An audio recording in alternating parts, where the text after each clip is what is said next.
Tonight we have Mario Chard. I'm so happy to have him here, and send this link eventually to lots and lots of people, because I know lots of people will want to hear his poems. We're excited about it. Mario was raised in northern Utah. His poems have appeared in the Beloit Poetry Journal, Boston Review, Colorado Review, Hayden's Ferry Review, and Indiana Review, among others. He's a graduate of the MFA program at Purdue University, where he served as poetry editor for the Sycamore Review. He's the winner of the 2008 Utah Writers Contest sponsored by the Western Humanities Review and the 2012 Discovery Boston Review Poetry Contest. He recently completed a Wallace Stegner Fellowship in Poetry at Stanford University and is now living in Ogden with his wife and sons. Please welcome Mario Chard.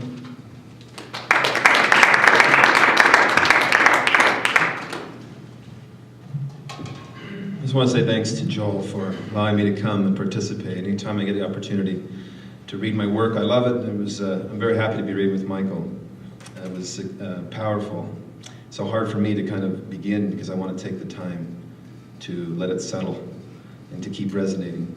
I'm going to read some poems of mine, some that I like and some that I'm not sure of yet. And maybe I think that's healthy for me. I think just in terms of a general introduction of my work and some of the poems I'll read tonight, I'm interested in the fall of man in reference to Adam and Eve and Paradise Lost. So some of the poems will address that tale, and in particular the way that Paradise Lost can be seen as an immigrant narrative, the sense of fallen angels, rebels that were cast out and that still found a way to come back in and destroy paradise. I'm also interested in the fall of men in general. A lot of the poems deal with machismo, which is the title of the first poem, and the way that violence, most of it, and in particular that committed by men, is so destructive, and for many reasons. So this first poem is machismo, and a lot of the poems will deal with that, and then I'll get really tired of how depressing I'll sound, so I'll move on to some other poems, I promise. This is machismo. Refugio from Mexico is not Mexico, nor is every man who makes other men small in the convex mirror of his buckle refugio, who kept his daughter gold in the mirror of his own, the last world unknowable to refugio, when he carried her out of Mexico before the war and gave her Mexico before the war, before a man named Refuge in his native tongue could be hung from an overpass in the sun for something smaller than his buckle, or the men already shrunk before they vanished in its glass.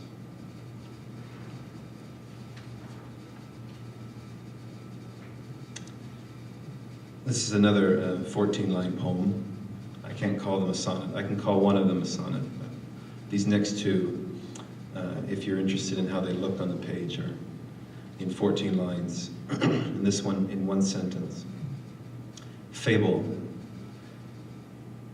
Then the man who couldn't sleep for the ache inside his ear, who lit every light bulb in his house until the glare outside was bright enough to change the weather in his neighbor's dream, who reached up and pulled down a bulb each time the glass of one he laid against his ear grew cold, emptied of its light, and who waited until he had drained each one, the day changed back to night behind his neighbor's eyes, for the deep ache to leave, couldn't sleep, for the tips of his fingers burning.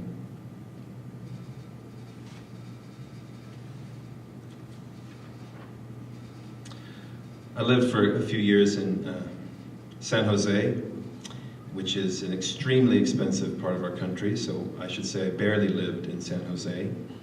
And I read an interview the San Jose city mayor made about the continuing financial collapse.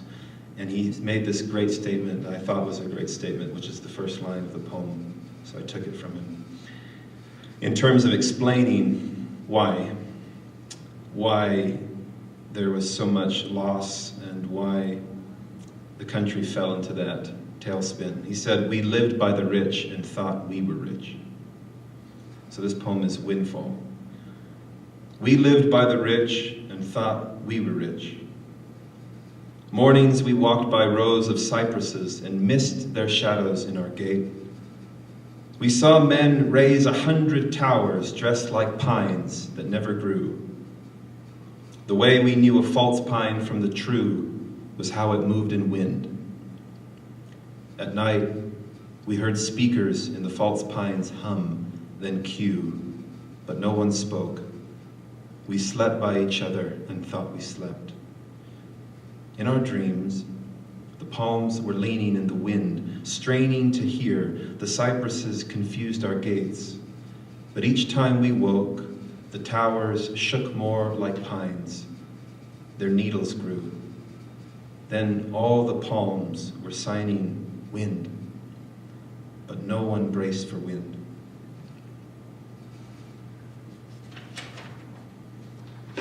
These next few poems deal more directly with the idea of Paradise Lost.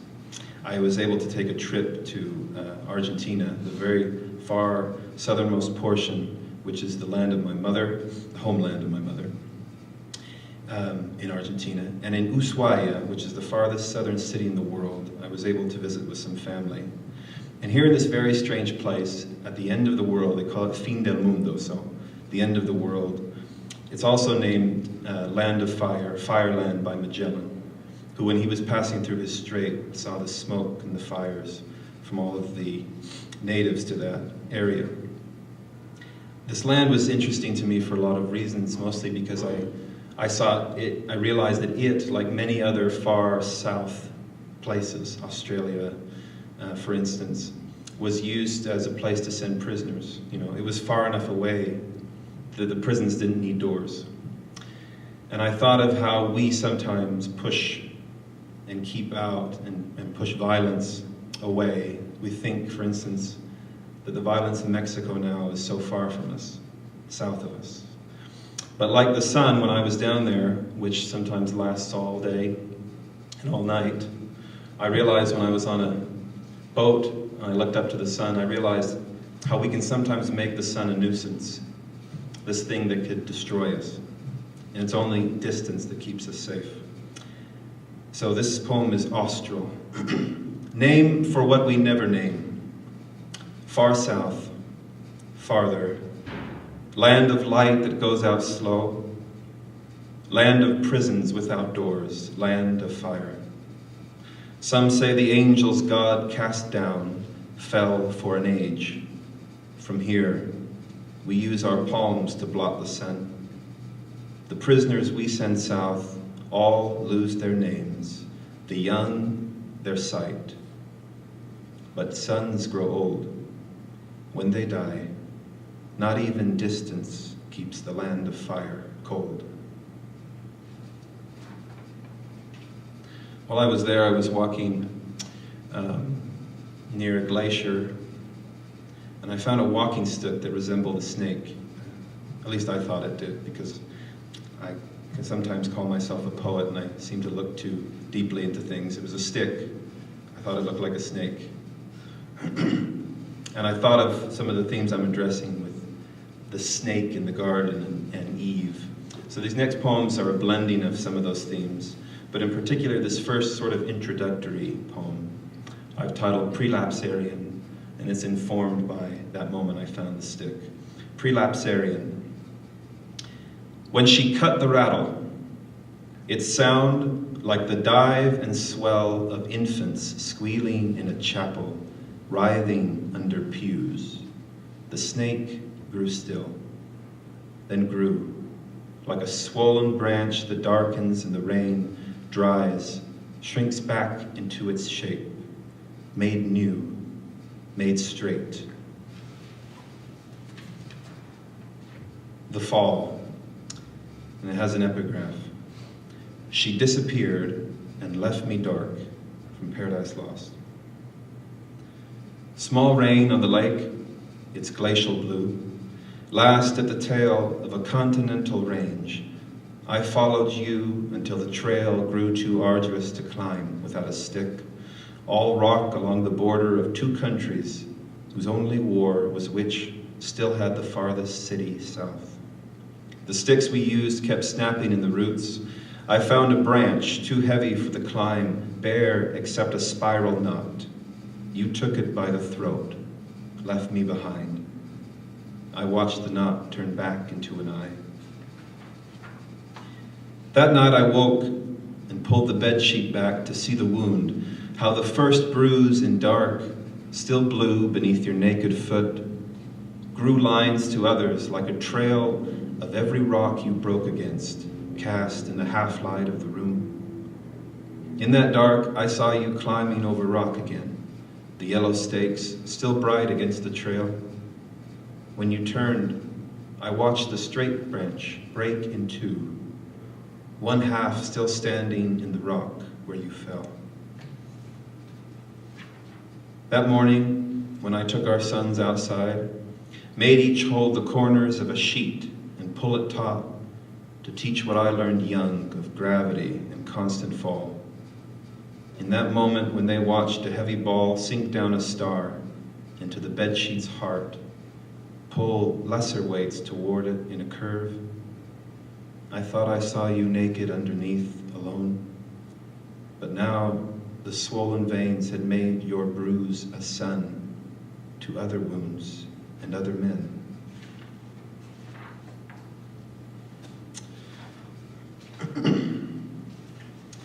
Now for some poems that I think operate differently. I've been in a lot of workshops in my life, and I was in one particular workshop in which all of the work was consumed with war and violence and torture. And as I was listening to these poems, something sort of snapped in me, and I thought I would write a poem that was opposite of what I felt I was writing at the time. And so I feel like it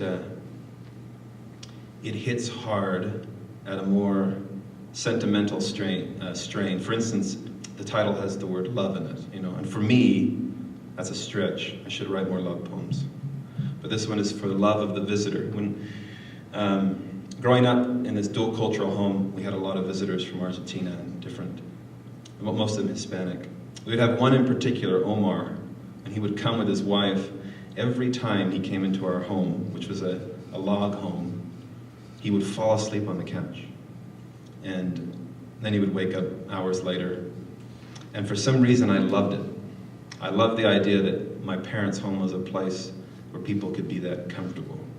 And so out of that Omar a little bit, that man, I wrote this. For love of the visitor, when you are young and the house is stunned by a strange cologne, for love of the leather suitcase gaping in the entryway and the visitor pulling out the organs, making room to sleep. For love of the visitor asleep, and for the tiptoe of those awake, not wanting to wake the visitor, the couch, the house, suddenly yours to offer. Take it, you think, sleep. For love of the child who crawls inside the suitcase to wait for the visitor, but grows afraid, who, after hearing voices from the kitchen, the language strange, the sound like a tiptoe around electric wires, around age, falls asleep.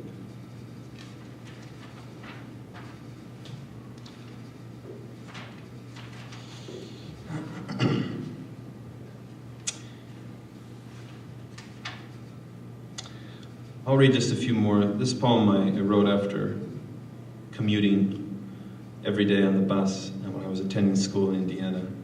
And the bus would always repeat this phrase, bound for, constantly bound for, and they would give us the street name. And it became so ingrained in my mind, I had to write something about it. So this poem's titled Bound For. Bound for, the bus was. I got off before a bus held many, a car, before sex in cars, a bed, a field, before the lovers touched, say they were bound for. The bus was. I pulled the cord. Outside, I saw the others still face each other, receding. The light called on by the door. A light in case and not before they touched, still bound for. Before the cord, we spoke by chords. Before the car. Unlike the bus, it tried to miss, then braked for, then like two lovers before they touched. Violence it was bound for. The bus was. The light was. The cord.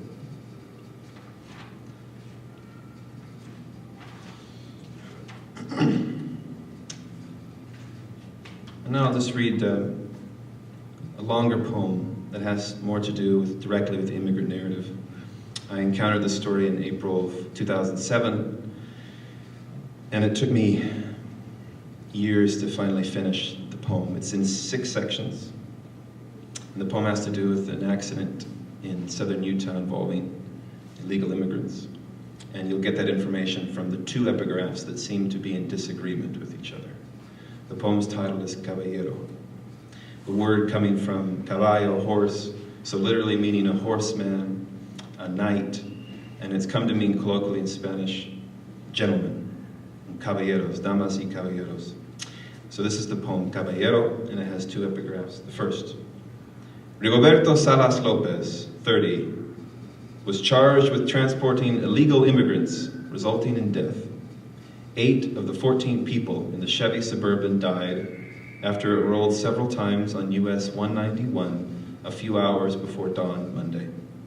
Salas Lopez, originally from Guatemala, told investigators he swerved to miss a horse.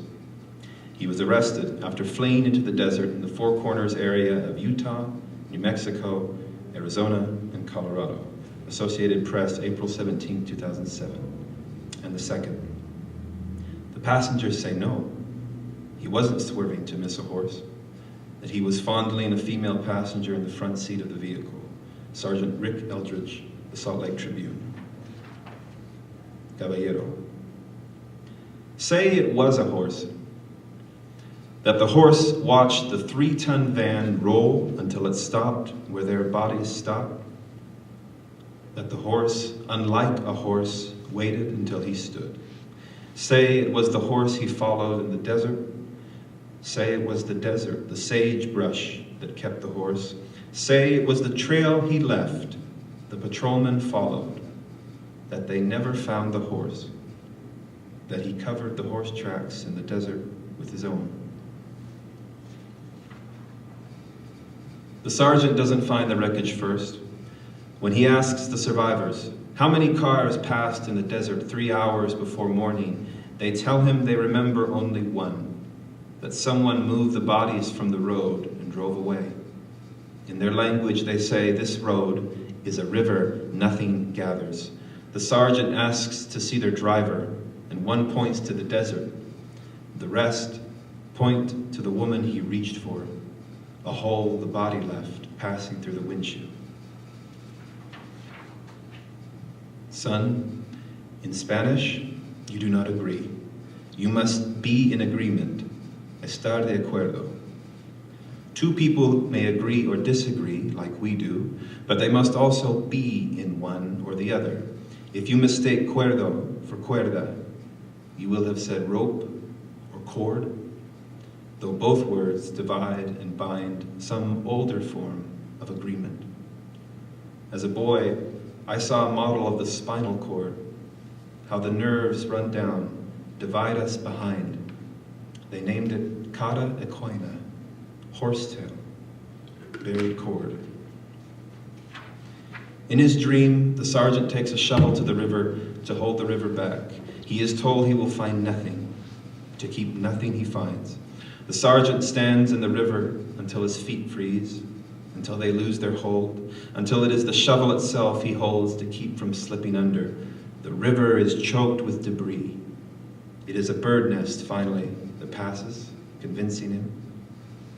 Inside, he sees small branches woven, then string, then needles, clothing, then hair. he untangles the nest to braid a rope. Say the 3 names he gave the sergeant were true. Say the names of the 8 bodies pulled from the wreckage became the numbers they first labeled them by. Say the 8th is no longer nameless. Say they still tie ropes to the caskets of immigrants they find in the desert. That a rope saves time should someone come looking. Say they bury the ropes for the dead to climb back. Say their names. Son, do not mistake cabello with caballo, hair with horse. That caballero, though gentleman, meant horseman. You've heard the Spanish conquered Mexico on their horses. You've heard the conquered could not tell the man from horse and ask me, how do we know the conquered knew? They listened. The horses never spoke. Thank you.